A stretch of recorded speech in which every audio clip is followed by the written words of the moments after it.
देखिए, डायलॉग से कानून व्यवस्था नहीं ठीक होगी। जो दो घनर और मुख्य गवाह की जान गई है, उसकी जिम्मेदारी सरकार की है।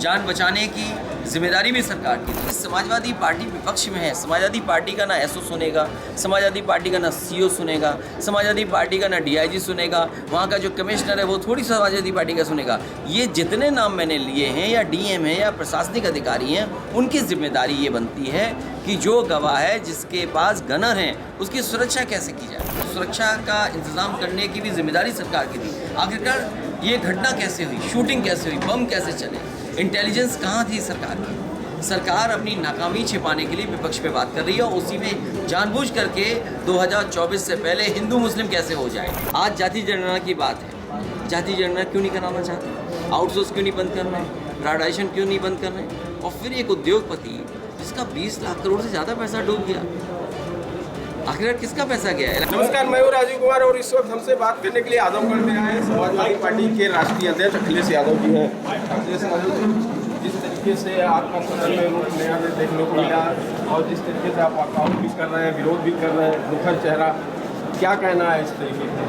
देखिए, मुख्यमंत्री जी का ये कहना, समाजवाद के बारे में टिप्पणी करना, संविधान और बाबा साहब भीमराव अम्बेडकर जी का अपमान किया है। और समाजवाद पहली बार नहीं कह रही हैं, कई बार ये कह चुके हैं। सबका साथ सबका विकास क्या बिना समाजवादी सिद्धांतों के संभव है।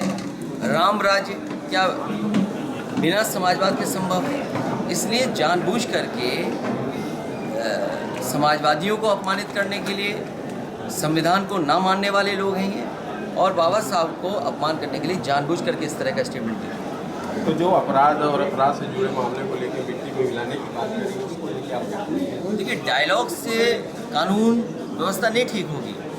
जो दो घनर और मुख्य गवाह की जान गई है, उसकी जिम्मेदारी सरकार की है। जान बचाने की जिम्मेदारी भी सरकार की थी। सुरक्षा का इंतज़ाम करने की भी जिम्मेदारी सरकार की थी। आखिरकार ये घटना कैसे हुई, शूटिंग कैसे हुई, बम कैसे चले, इंटेलिजेंस कहाँ थी सरकार की।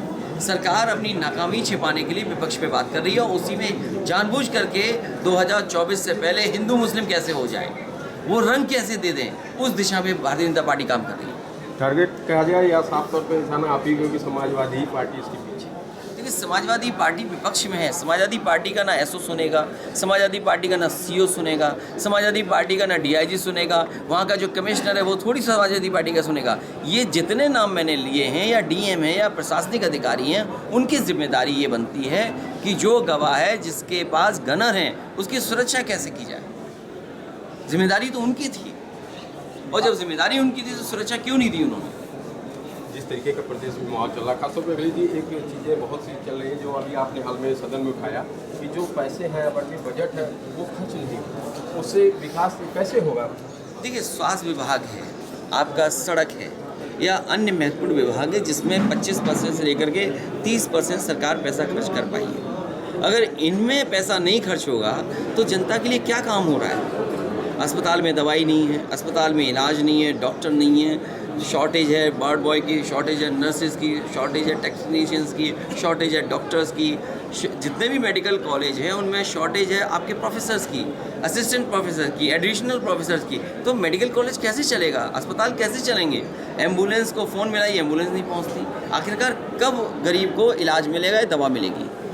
जी, खासतौर पे अब ये कहा जा रहा है कि अखिलेश यादव को समझ की बात, बुद्धि की बात कही जा रही थी कि जो टास्क दिलाते हैं उसको यारकर बनाते हैं, जो यारकर उसमें गोल्ड हो जाते हैं। नहीं, देखिए, ये भाषा उस प्लेटफॉर्म पे नहीं इस्तेमाल होती है, और जिस सरकार को जनता ने मौका दिया हो, उसमें जीडीपी नीचे चली गई हो, एग्रीकल्चर ग्रोथ रेट नीचे चली गई हो, पिछड़े दलितों के लिए कोई सम्मान की बात ना हो रही हो, उनकी नौकरियां छीनी जा रही हों, प्राइवेटाइजेशन को बढ़ावा दिया जा रहा हो, आउटसोर्स को बढ़ावा दिया जा रहा हो, तो ये सरकार कैसी है।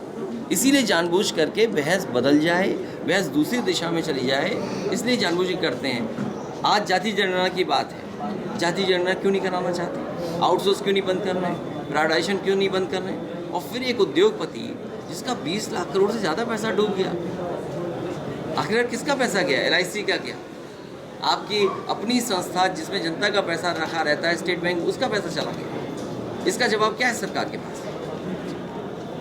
हाल ही में जो समिट में ग्लोबल समिट है उसको लेके आपका देखिए, ग्लोबल समिट ये केवल धोखा देने के लिए हुई है। अगर MOU 35 लाख करोड़ से ऊपर हुए हैं, पहले भी तो 4 लाख करोड़ हुए, आप आजमगढ़ में बताइए जो 4 लाख करोड़ MOU है, कौन सा उद्योग, कौन सा कारखाना आजमगढ़ में लग गया? ये जौनपुर के हैं, कौन सा नया उद्योग लग गया है? 2000 करोड़ का आजमगढ़ से बजट दिया। कहने को कुछ भी कहें, लेकिन सवाल ये है कि ज़मीन पर क्या बनाएं। आप एयरपोर्ट बनाना चाहते हो, आपने बजट में पैसा नहीं दिया।